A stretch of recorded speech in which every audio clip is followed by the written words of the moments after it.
பெண்கள் சர்வ நிச்சயமாக பிறந்த வீட்டு குலதெய்வத்தையும் வழிபட வேண்டும். அதன் மூலமாக என்ன நன்மை கிடைக்கும்னு சொன்னா, தனக்கு பிறக்கக்கூடிய குழந்தைகள் இந்த குலதெய்வங்களினுடைய அருளினாலே, அதாவது புகுந்த வீட்டு குலதெய்வத்தினுடைய அருளும் சரி, பிறந்த வீட்டு குலதெய்வத்தினுடைய அருளும் சரி, அந்த குழந்தைக்கு பரிபூர்ணமாக கிடைக்கும் பொழுது அந்த குழந்தையானது வாழ்க்கையிலே எல்லா விதமான வெற்றிகளையும் பெற்றுக் கொண்டிருக்கும் அல்லவா.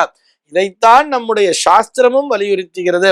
தர்மசாஸ்திர ரீதியாக பார்க்கும் பொழுது ஒரு முன்னோர் வழிபாடு என்று செய்யும் பொழுது, அதாவது அமாவாசை தர்ப்பணம் அப்படிங்கிறதெல்லாம் பண்றா இல்லையா, அந்த தர்ப்பணத்திலே பார்க்கும் பொழுது ஒரு 12 பேரினுடைய பெயரை சொல்லி செய்ய வேண்டும் என்று சொல்வார்கள். அதிலே பார்த்தோம்னா பித்ருவர்க்கம் என்று தகப்பனார், அவருடைய தகப்பனார் மற்றும் அவருடைய தகப்பனார் என்று ஒன்று மூவருக்கும், இவர்களுடைய மனைவிமாருக்கும், அதாவது தன்னுடைய தாயார், அவருடைய மாமியார், அவருடைய மாமியார் என்று இந்த மூன்றும் 6 பேருக்கு பித்ருவர்க்கத்திற்கான அவர்களுடைய பெயரை சொல்லி தர்ப்பணம் செய்வதை போலவே மாதாமக வர்க்கம் என்று சொல்லி தாயாரினுடைய தகப்பனார் இருக்கிறார் அல்லவா, அவர் தாத்தா, அவருடைய அப்பா, அவருடைய அப்பா என்று சொல்லி அந்த மூவருக்கும் அவர்களுடைய மனைவிமார்களுடைய பெயரை சொல்லியும் மொத்தம் 12 பேருக்கு எப்படி ஒவ்வொரு அமாவாசை நாளும் தர்ப்பணங்களை செய்து கொண்டு வருகிறார்களோ, இதிலே மாதாமக வர்க்கம் என்று தாயாரினுடைய தகப்பனார் வழி வர்க்கத்தையும் சேர்த்துதானே சொல்லிக் கொண்டிருக்கிறார்கள்.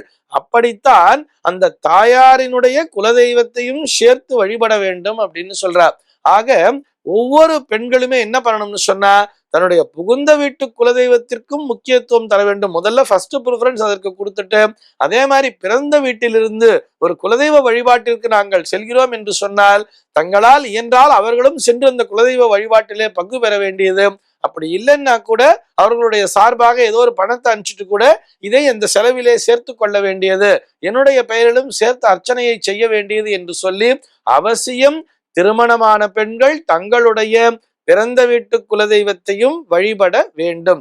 இதிலே எந்த விதமான சந்தேகமும் இல்லை.